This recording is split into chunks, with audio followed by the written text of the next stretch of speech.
7 मुकम्मल हो चुका है, डे 8 मतलब आज लग चुका है इन्हें। तो कल इनकी एनडीआईबी वैक्सीन भी की थी। एनडीआईबी वैक्सीन पहले 7 दिनों में 7वें दिन की जाती है, वो मैं पहले पिछली वीडियो में डिटेल के साथ बता चुका हूँ कि एनडीआईबी वैक्सीन करने का मुकम्मल तरीका। मुख्तसर सा मैं दोबारा से आपको बता देता हूँ कि एनडीआईबी वैक्सीन जो करनी है ना, जब हमने करनी है उससे 2 से 3-4 घंटे मतलब पहले हमने पानी वाले बर्तन उठा लेने हैं। पानी वाले बर्तन इन परिंदों के केज के अंदर से उठा के बाहर रख लेने हैं, ठीक है। और इन्हें फीड डाल देनी है ताकि इन्हें प्यास ज्यादा लगे, और पानी इन्हें 4 घंटे नहीं देना।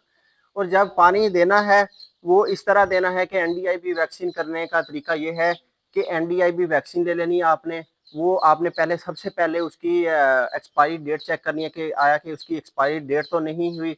एक्सपायरी डेट चेक करनी है। उसके बाद ठंडा पानी लेना है आपने, फ्रेश और ठंडा पानी लेना है।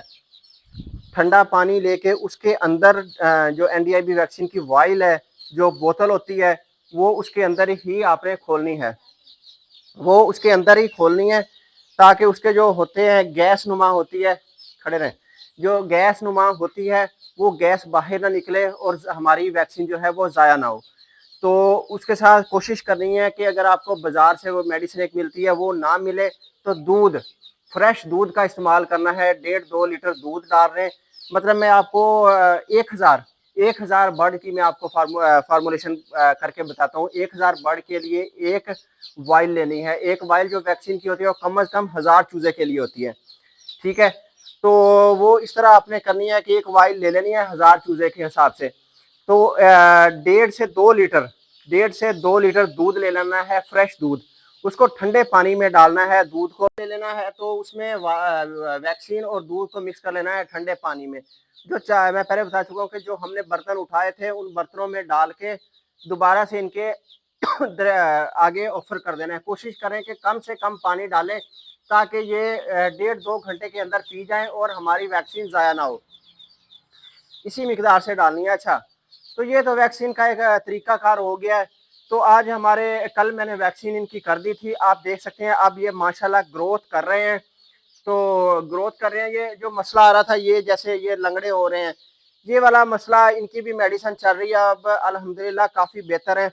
ये मसला ये है कि ये हैं बिल्कुल ठीक, जैसे ये लेटा हुआ है, ये लेटा हुआ है, ये एक पीछे लेटा हुआ है, इसी तरह ये हैं बिल्कुल ठीक। ये इस तरह करते हैं कि ये एक ड्रामा करके बैठते हैं। मतलब जैसे जब इन्हें भूख लगती है तो ये खुद ब खुद ही उठ के फीड खाना शुरू कर देते हैं, और फीड खा के फिर दोबारा से इसी सूरत में आके आ जाते हैं। तो डॉक्टर साहब से मैंने मशवरा किया था, वो कहते हैं इसका कोई इतना इशू नहीं है। तो ये इंशाल्लाह आहिस्ता आहिस्ता टाइम जैसे बढ़ता जाएगा, टाइम पीरियड के साथ साथ ठीक हो जाता है। बाकी इन्हें इनकी मेडिसिन भी चल रही है, वाटामन और दूसरे ऑक्सीफ्लोरोसीमोल, इस तरह के भी काफ़ी मेडिसिन चल रही है। ये आहिस्ता आहिस्ता 15 दिन के बाद, मतलब 15 दिन से पहले पहले रिकवर हो जाएंगे। इसका इतना खास इशू नहीं है।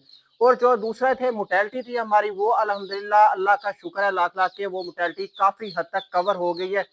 अब मोटेलिटी मतलब ना होने के बराबर है, क्योंकि पोल्ट्री फार्म में 5-10 की मोटेलिटी तो ये रूटीन है ना, ये तो होता ही है। तो बाकी अल्हम्दुलिल्लाह ज़्यादा मोटेलिटी अब नहीं है, वो काफ़ी रिकवर होगी। अब चूज़ा फिलहाल माशाल्लाह एक्टिव है, ग्रोथ भी कर रहा है।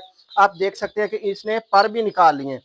ग्रोथ की ये निशानी है कि इसने पर निकालना भी शुरू कर दिए, और अब फीड भी बड़ी प्रॉपर तरीके से खा रहा है। मतलब पहले तो फीड पड़ी रहती थी, काफ़ी देर नहीं खाता था, अब फीड भी बड़े अच्छे और प्रॉपर तरीके से खा रहा है।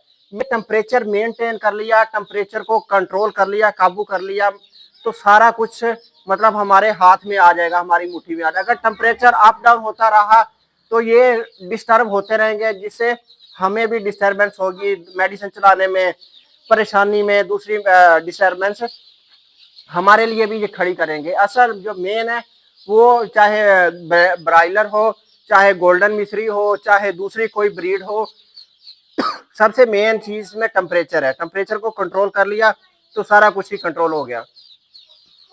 चाहे सर्दियां हो चाहे गर्मियां हो, गर्मियों में तो खैर टेम्परेचर कंट्रोल हो ही जाता है, ज्यादा मसला सर्दियों में बनता है। तो आखिर में हम यही कहेंगे कि अल्हम्दुलिल्लाह अब काफ़ी हद तक रिकवर है। मैं इंशाल्लाह आप लोगों को डेली रूटीन की जो मेडिसिन है, जो वैक्सीन वगैरह है, आगे ये एनडीआईबी वैक्सीन की है 7वें दिन, और अगली जो 2 वैक्सीन है वो किस-किस दिन की हैं, वो मैं आपको इंशाल्लाह नेक्स्ट वीडियो में साथ-साथ बताता रहूँगा कि कौन-सी वैक्सीन कितने दिन में करनी चाहिए और किस तरह करनी चाहिए। तो आज का इंशाल्लाह व्लॉग करते हैं यहीं पे ख़त्म। मिलेंगे किसी नेक्स्ट वीडियो में, तब तक के लिए अल्लाह हाफ़िज़। जुड़े रहें हमारे चैनल फ़हीम मुनीर के साथ।